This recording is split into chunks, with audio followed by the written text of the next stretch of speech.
अस्सलाम वालेकुम मतियुल्लाह जान MJ TV। आज बड़ा तारीख़ी दिन है निज़ाम अदल के लिए, पाकिस्तान के लिए, कि जिसमें सुप्रीम कोर्ट के 5 मुअज़्ज़ज़ जजेस ने ये फ़ैसला सुनाया है कि फ़ौजी अदालतों में आर्मी एक्ट के तहत सिविलियन शहरियों का ट्रायल नहीं किया जा सकता। ये 5 रुकनी बेंच जस्टिस एजाजुल एहसन की सरबराही में उस वक्त कायम हुआ जब 6 रुकनी बेंच में से chief justice Umar Ata Bandial retire हो गए और ये मामला था 9 मई के मुल्ज़मान के ख़िलाफ़ फ़ौजी अदालतों में उन मुकदमात का जो अभी अभी शुरू किए गए थे। 9 मई को फ़ौजी तनसीबात पे पाकिस्तान तहरीक इंसाफ के बड़ी तादाद में कारकुनों ने हमला किया और बड़ी तादाद में कारकुन गिरफ़्तार भी हुए, जिनमें से 102 के करीब कारकुन ऐसे थे जिनको गिरफ़्तार करके फ़ौज के हवाले किया जा चुका था। और उनमें से कुछ लोग और फिर सिविल सोसाइटी से और कुछ वकला ने आइनी दरख्वास्तें दायर की सुप्रीम कोर्ट के इंसानी हकूक़ के दायराकार को इन्वोक करते हुए, और सुप्रीम कोर्ट से सदा की कि आर्मी एक्ट के उन शिकों को गैर आइनी करार दिया जाए जिनके तहत सिविलियन शहरियों का ट्रायल फ़ौजी अदालतों में किया जा सकता था। मगर इस हवाले से कुछ तरामीम भी आर्मी एक्ट में की गई थी, जिसकी बुनियाद पे फ़ौज का, वज़ारत दिफ़ा का और हुकूमत का ये मौक़िफ़ था कि सिविलियन शहरियों का मखसूस हालात में फ़ौजी अदालतों में ट्रायल किया जा सकता है। मेरे साथ मौजूद हैं एडवोकेट सलमान अकरम राजा, जो सुप्रीम कोर्ट ऑफ पाकिस्तान के सीनियर वकील हैं और ये भी एक दरख्वास्त गुज़ार थे और उनकी नुमाइंदगी कर रहे थे। सलमान अकरम राजा साहब, बहुत शुक्रिया। आप आज के इस फ़ैसले को कैसे देखते हैं? जी, बहुत बड़ा फ़ैसला है, बहुत खुशाइंद फ़ैसला है। आइन के लिए मैं समझता हूँ, आइन की सरबुलंदी के लिए बहुत अहम फ़ैसला है और मैं बहुत दिली तौर से खुश भी हूँ और शुक्रगुज़ार भी हूँ सुप्रीम कोर्ट का। हमारे आइन का एक बहुत ये बुनियादी तकाज़ा है कि ट्रायल किसी भी सिविलियन की मिलिट्री कोर्ट में नहीं हो सकती। एक मेजर साहब, एक कर्नल साहब बैठकर आपको मुझे सज़ा नहीं दे सकते। वो उम्र कैद की सज़ा हो या 10 साल कैद की सज़ा हो, ऐसी सज़ा देना सिर्फ़ अदालत का इख्तियार है, जहाँ से appeal high court, supreme court में आए। ये तमाम निज़ाम जो कायम किया गया, ये 1967 में एक तरमीम की गई थी आर्मी एक्ट में, जिसके तहत पहली बार बर सग़ीर में सिविलियंस को मिलिट्री कोर्ट्स के सामने लाया गया। तो ये आज मामला तमाम हुआ। अब एक अपील जाएगी सुप्रीम कोर्ट के लार्जर बेंच के सामने, लेकिन मुझे मुसम्मम यकीन है कि फ़ैसला यही रहेगा, क्योंकि आइन के बहुत ही बुनियादी मामलात, इंसानी हुकूक़ के बहुत ही बुनियादी मामलात इस फ़ैसले से मुंसलिक हैं। अच्छा सलमान अकरम राजा साहब, एग्जैक्टली फ़ैसला है क्या? और 5 जजों ने जो मुख्तसर हुक्म पढ़ के सुनाया है, उसके चीदा चीदा नुकात क्या हैं? देखिए, 1967 में जो तरामीम की गई, उस वक्त अयूब खान साहब का दौरे हुकूमत था। 2 तरामीम आई आर्मी एक्ट में, सेक्शन 2D1 और 2D2।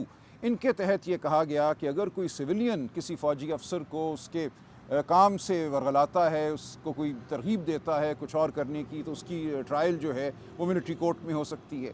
2D2 ने यह कहा कि अगर फ़ौजी तनसीबात के हवाले से कोई जुर्म सरज़द होता है तो उनकी उस जुर्म की जो ट्रायल है वो भी फ़ौजी कोर्ट में होगी।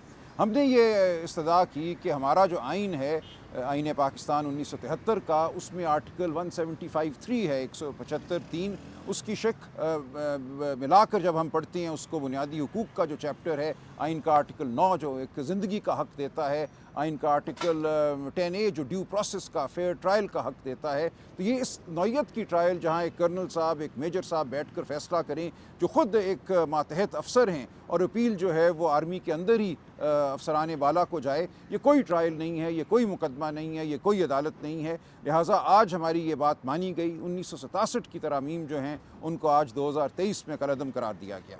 तो ये 5 के 5 जजों ने मुत्तफ़िक़ा फ़ैसला दिया है या उसमें कोई इजाफ़ी या इख्तलाफी नोट भी है?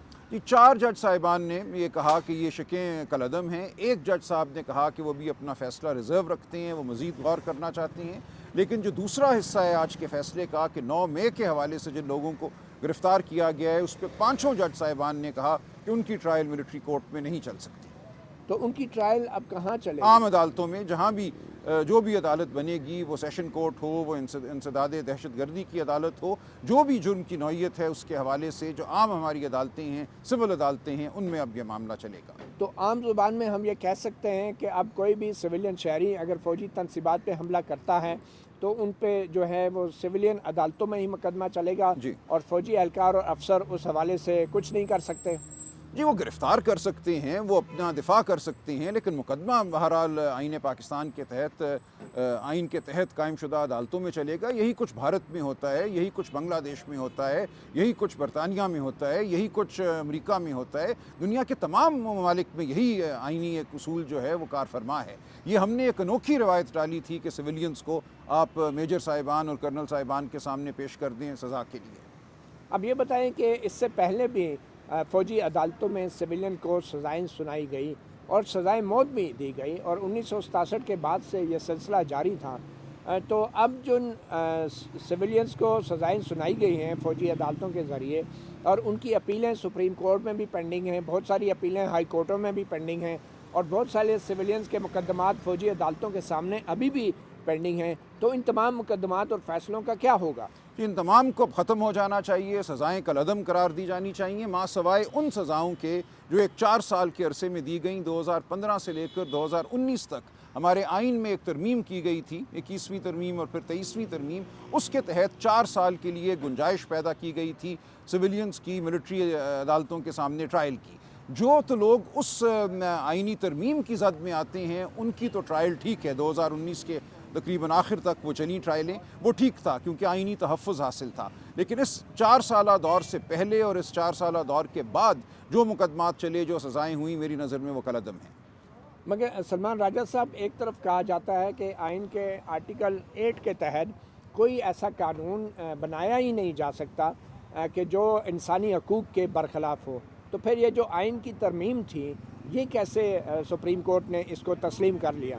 देखिए एक मुतनाज़ फ़ैसला था। ये भी फ़ैसला जो है 17 रुकनी बेंच ने मुकदमा सुना। 7 जज साहिबान ने एक फ़ैसले पे दस्तखत किए, बाकी ने उस फ़ैसले पे दस्तखत नहीं किए, लेकिन 2 और जज साहिबान ने उसका जो नतीजा था उससे इत्तफ़ाक़ किया।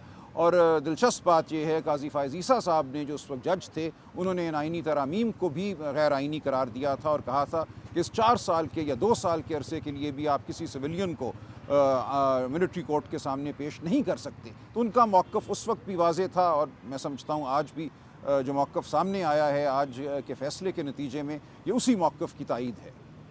सलमान साहब, 1967 में जब ये तरमीम हुई थी तो उसके बाद से बहुत से लोगों को सज़ाए मौत भी हुई, वो अब इस दुनिया में नहीं होंगे। तो अब उन लोगों को इस आज के फ़ैसले के बाद ज़िंदा किया जा सकता है? ज़ाहिर है नहीं किया जा सकता। देखिए एक बड़ी अफसोसनाक बात है, एक मुकदमा 1975 में हुआ था FP अली, और होता ये रहा कि जब तक इस मुकदमे में हमने बहस नहीं की, ये चंद माह पहले की बात है, तवातुर से 1975 से लेकर जुलाई 2023 तक ये समझा गया कि FP अली के मुकदमे ने ये बात तय कर दी है कि सिविलियंस का ट्रायल फ़ौजी अदालतों में हो सकता है। और ये एक तरह से सआदत मुझे नसीब हुई। वो मुकदमा मैंने पढ़ के सुनाया और सुप्रीम कोर्ट को बताया कि उस मुकदमे में जो फ़ैसला हुआ था वो 1962 के आइन के तहत हुआ था। 1962 का आइन बिल्कुल मुख्तलिफ था। हमारे आइन में आर्टिकल 175(3) की शक शामिल है जो एक तकाज़ा करती है कि कोई अदालत कायम नहीं हो सकती जिसका सरबराह एग्जीक्यूटिव का मेंबर हो। मेजर साहिबान, कर्नल साहिबान, आर्मी के अफसरान एग्जीक्यूटिव का हिस्सा हैं, यानी कि वो इंतज़ामिया का हिस्सा हैं, वो अदालती अमल की सरबराही नहीं कर सकते। ये बात मैं समझता हूँ सुप्रीम कोर्ट ने आज कबूल की है 40 साल के एक वक्फे के बाद। और FP अली का जो फ़ैसला था उसको एक तरह से डिस्टिंग्विश किया है, उसको 1962 के आइन के तनाजुर में देखा है और 1973 के आइन के तनाजुर में इन शिकों को कलअदम करार दिया है।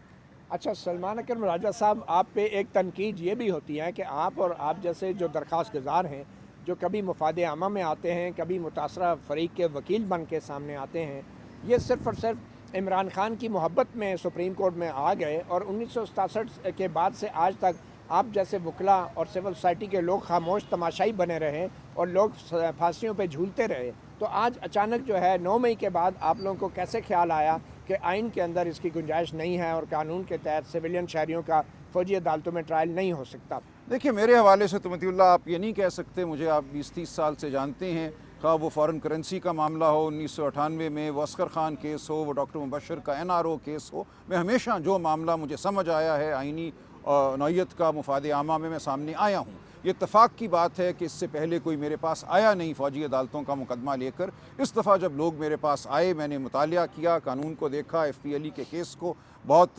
दकीक अंदाज में पढ़ा, 4 दफ़ा पढ़ा, और वो नुक्ते अल्लाह के फजल से सामने आए जो 40 साल से मख्फी थे, जिन पे बहस नहीं हुई थी। बीच में हमारी 20 सुप्रीम कोर्ट की जजमेंट्स हैं जिन्होंने FP अली केस का हवाला दिया है, और मेरी नज़र में गलत हवाला दिया है, क्योंकि उस फ़ैसले का 1973 के आइन से कोई ताल्लुक़ नहीं। तो बाज़ वाक़यात ऐसे होते हैं कि जब मामला आपके सामने आता है तो आप उसको उठाते हैं। मैं बीसियों नहीं, सैकड़ों मज़दूरों के मुकदमे अदालतों में मुफ्त कर रहा हूँ, तो ये हम करते हैं। ये एक मौके की बात है कि कौन क्या मुकदमा लेकर आपके पास आ गया। असगर खान साहब मेरे पास आए तो मुझे उस मामले को देखने का मौका मिला। हम मुकदमे कुरेदते नहीं हैं, कुछ मुकदमात यकीनन ऐसे हैं जब तक कोई आपको हायर ना करे। नहीं, ऐसी बात नहीं है। जब तक बात सामने ना आए किसी हवाले से और बात समझ ना आ जाए। मेरा एक मुकदमा है, मेरे नाम से रिपोर्टेड है, सलमान राजा वर्सेस द स्टेट, जहाँ हमने DNA के हवाले से रेप केसेस में इस्तदा की कि DNA जो है वो गवाही के तौर पे अदालत के सामने पेश होना चाहिए। तो जो बात सामने आ जाए, मैं कभी पीछे नहीं रहा। वह NRO हो, वह असगर खान हो, NRO आगे बढ़ के मैंने खुद किया। तो इसलिए ये बात नहीं होती। बहुत से वकला ने इन मामलात को देखा है, शायद इतनी बारीक बीनी से इन मामलात को पहले किसी ने नहीं देखा जितनी बारीक बीनी से पिछले 3-4 माह में हमने देखा है। तो आप नहीं समझते कि अब आज के इस फैसले के बाद लापता अफराद के जो मामलात हैं उनमें मज़ीद तेज़ी आ जाएगी और ज़्यादा शहरी उठाए जाना शुरू हो जाएंगे? क्योंकि ये एक दलील दी जाती थी कि फ़ौज को अख्तियार नहीं दिया गया, और ये बात तो मौजूदा निगरान वज़ीर आज़म अनवारुल हक ने भी कहा है कि पार्लियामेंट ने कानून नहीं बनाया है, इसलिए शहरी को उठाया जाता है। ऐसा नहीं, बिल्कुल गलत है अगर किसी ने ये तावील दी है। आपको याद होगा पीपल्स पार्टी के ज़माने में भी fair trial act, defence of Pakistan act बनाए गए, जिनमें इजाज़त दी गई। इंटर्नमेंट सेंटर आज भी सूबा खैबर पख्तूनख्वा में मौजूद हैं। वकार सेठ साहब का फ़ैसला था, उसको सुप्रीम कोर्ट ने सस्पेंड किया और 4 साल से वो मुकदमा ही नहीं लगा दोबारा। जहाँ फ़ौज को इतना इख्तियार दिया गया है कि किसी को भी उठा के इंटर्नमेंट सेंटर में डालें, अदालत के सामने पेश ना करें। वो आईनी है, बिल्कुल गैर आईनी है, और वकार सेठ साहब ने पेशावर हाई कोर्ट में उसको गैर आईनी करार दिया। लेकिन बदकिस्मती से वो मामला सुप्रीम कोर्ट में फंसा हुआ है। अब हम इस्तदा करेंगे कि वो मामला सुना जाए। फ़रतुल्लाह बाबर साहब उसमें पटिशनर हैं। इस तरह के लातादाद कवानीन बने हैं जिनमें ताकत दी गई है फ़ौजी इदारों को, लेकिन हम देखते हैं कि मिसिंग पर्सनस का मामला जूं का तू रहा है। तो आप समझते हैं कि इस फैसले के बाद जो है मिसिंग पर्सन का नहीं, मैं नहीं समझता कंट्रोल होगा या नहीं। देखिए, इसका मैं नहीं समझता उससे कोई ताल्लुक है। पहले बहुत कवानीन मौजूद हैं, उनके होते हुए लोग गुमशुदा हो जाते हैं, गायब हो जाते हैं। इस फैसले के आने से फ़र्क नहीं पड़ेगा। जिन लोगों को उठा के गायब किया जाता है वो इस लिए नहीं किया जाता कि उनको अदालत में पेश करना मकसूद था और अदालत से कोई कुव्वत खाइफ थी। वो एक दूसरा मामला है। हमें इन दो मामलों को आपस में गड़बड़ नहीं करना चाहिए। तो आपके ख्याल में अब जो सिविलियन अदालतें हैं उनके अंदर अगर ये केस शुरू किया जाता है इन 9 मई के मुल्ज़मान के ख़िलाफ़, तो वहाँ पे इनके ख़िलाफ़ केस मजबूत हैं? बिल्कुल मजबूत नहीं है जी। मज़क्का खेज़ केस हैं। सैकड़ों की तादाद में लोगों को उठाया गया। कौन गवाही शहादत देगा कि किसने क्या किया उस दिन? इसलिए ये बात जब अदालत में होगी, आप भी वहाँ मौजूद होंगे। इस वक्त तक तो मामला बंद कमरे में चल रहा था। अब आप खुद देखेंगे कि लोगों के ख़िलाफ़ क्या गवाही है, क्या शहादत है, क्या नहीं है। 2, 4, 10 लोग हो सकता है जिन्होंने किया हो गोलगप्पाड़ा, जिन्होंने नुकसान पहुँचाया, आग लगाई, लेकिन जो सैकड़ों लोगों को मातूब किया गया है, मैं नहीं समझता ये किसी तरह भी दुरुस्त था। ये तो बात सिविलियन शहरियों की हो गई, मगर अगर जो कोई फ़ौजी एहलकार या अफसर 9 मई के वाक़यात में मुलव्वस थे तो उनके खिलाफ आर्मी एक्ट के तहत मुकदमा चलाया जा सकता है? इस फैसले का उस नौयत के मुकदमात से कोई ताल्लुक नहीं है। वो शिकें कानून की मौजूद हैं और उनके तहत मुकदमा उनके खिलाफ फौजी एहलकारों के खिलाफ चलाया जा सकता है आज के फैसले के बाद भी। अच्छा, जस्टिस वकार सेठ ने जो पेशावर हाई कोर्ट में बहुत से सजाए मौत जो फौजी अदालतों ने दी थी सिविलियन शहरियों को, उसको कलअदम करार दिया था और वो मामला स्टे कर दिया, जैसा आपने खुद भी अभी बताया। सुप्रीम कोर्ट में वो स्टे है और पिछले कई साल से स्टे है। तो आज के 5 जजों के फैसले का जस्टिस वकार सेठ के जो हाई कोर्ट का फैसला है उस पर क्या असर पड़ेगा? ये उससे आगे गया है। वकार सेठ साहब ने कानून को कलअदम करार नहीं दिया था, उन्होंने उन ट्रायल्स को कलअदम करार दिया था। कहा था कि जो शहादत, कानून शहादत के तकाजे हैं वो पूरे नहीं किए गए, गवाही ठीक नहीं की गई। उस बुनियाद पे उन्होंने उन फैसलों को कलअदम करार दिया था। आज तो जड़ ही ख़त्म हो गई। हम ये कहते हैं कि बात गवाही या शहादत की नहीं है, इख्तियार की है। फ़ौजी अफसरान को ये इख्तियार हासिल नहीं है कि वो जज बनकर सिविलियंस की ट्रायल